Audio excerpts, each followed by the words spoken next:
What's up, guys? Thanks as always for supporting the show. It would mean a lot to me if you would take a second to scroll down and hit that subscribe button so you don't miss any more of our videos.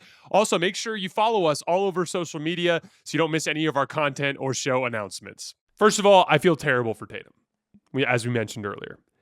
I know we don't know what the injury is, but we all know what it looked like. And if it is what it looked like, it fundamentally alters the future of the Celtics franchise. Tatum's only 27 years old. I have no doubt that he'll make a full recovery and be an all-NBA player again in this league. But there are age realities with this roster. Horford is 38 years old. Jrue Holiday is 34 years old.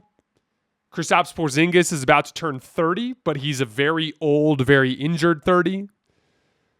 There's very little chance that that group is championship capable or even really still all on the roster by the time Tatum recovers. Now, obviously, Jaylen Brown and Jayson Tatum are still a very strong foundation. But I think the Celtics need to seriously consider a fire sale with their role players this summer. I would begin to look at next year like the Warriors' year in 2020, after Klay Thompson tore his ACL and after Kevin Durant tore his Achilles.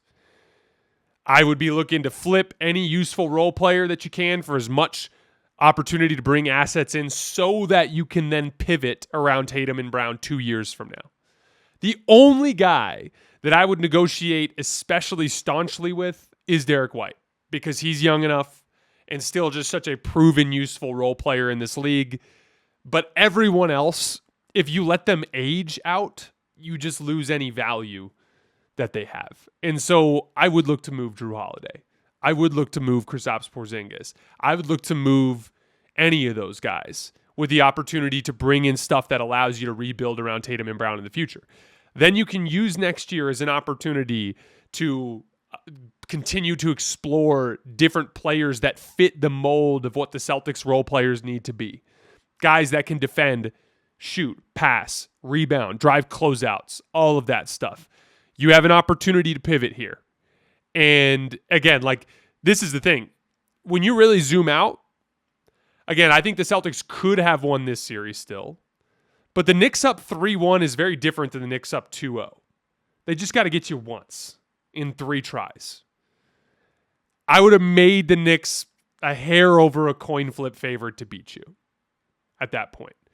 So chances are you were heading into this summer without another championship anyway, potentially cutting costs, and then running a team out there next year that probably isn't as good in a league where Oklahoma City gets better, where San Antonio could potentially have Giannis, where the Rockets could potentially have KD, where the Thunder are a year better. This was already kind of looking like a shorter window.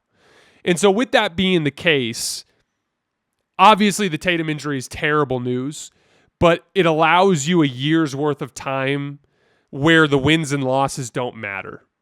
And so you can use that year to do everything you need to do to make it so that you're positioned well to contend with Tatum again on the other side of that window. And again, guys, we literally have seen this work. The Warriors won a title in 2022 with an older version of Steph and an older version of Draymond. They weren't as talented as the previous iterations of the team, but Steph was better than ever because he was smarter than ever.